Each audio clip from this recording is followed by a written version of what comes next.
Cost and availability. But because there was no public option, some of them are so angry they say, we're not going to participate. Vice President Joe Biden, in his interview with Lawrence O'Donnell last night, apparently the White House surprised the base is upset with a health reform law that doesn't actually reform anything about our health care system, which takes us to Cenk Uygur and his daily rant. Mr. Uygur, the floor is yours.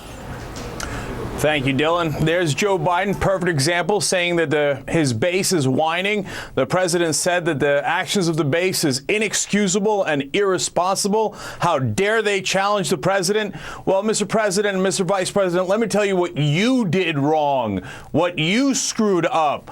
First of all, in health care, look, the bill is opposed by 40% of the country, only 30% supported, and 30% are neutral. The conventional wisdom in Washington and apparently in the Obama administration is because, oh my God, the country is so angry because you did a socialist takeover of health care. You tried so hard. Well, when you look at a new Associated Press poll, that is not the case at all. By a 2-to-1 margin, Americans say you did too little, not too much, when it came to health care reform. That's what we were trying to tell you. We were the messengers. We were your friends. We were trying to look out for you and tell you you're not doing the right thing. The great majority of the country is looking at it going, my God, my health care bill is still going up. Nothing has changed. The system hasn't changed. We're not the ones who created this problem. We're not the ones who are your issue. You should have done the change you promised us. The same Associated Press poll has 25% of the country says that we should only do a little bit of tinkering with health care reform. The rest of the country, the overwhelming majority, says we needed real change, big change, and you didn't give it to us. You gave us the same big drug deals, big pharma deals as Bush did, identical. And if in return we had actually gotten a little bit of changing of the insurance system, we could have lived with it. But you didn't try for single payer. You joke about that. No way you were going to try for that. Medicare buy-in, you didn't try.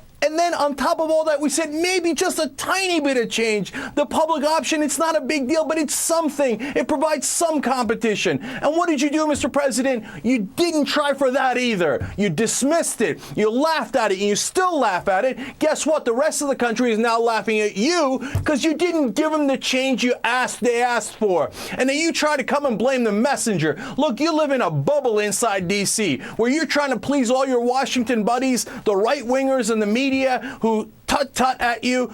That's not the point. You're missing it. The rest of the country wants more change. That's why they elected you. And you're not giving it to us. Stop living inside that bubble. Break out. And now we've got him saying we're inexcusable and irresponsible. Guess what they're doing? This is a coordinated message by the president, the vice president, Robert Gibbs. They're setting it up to scapegoat their own base when they lose the elections. That is ridiculous. Go out there and actually fight for change and people will vote for you. Maybe they're the ones that need to buck up, Cenk.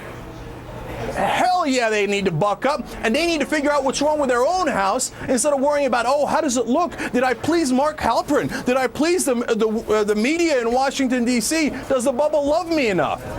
Cenk, that was a fantastic rant, and I agree with you. I'm Dylan Ratigan. He's Cenk Uygur. Hardball's up right now.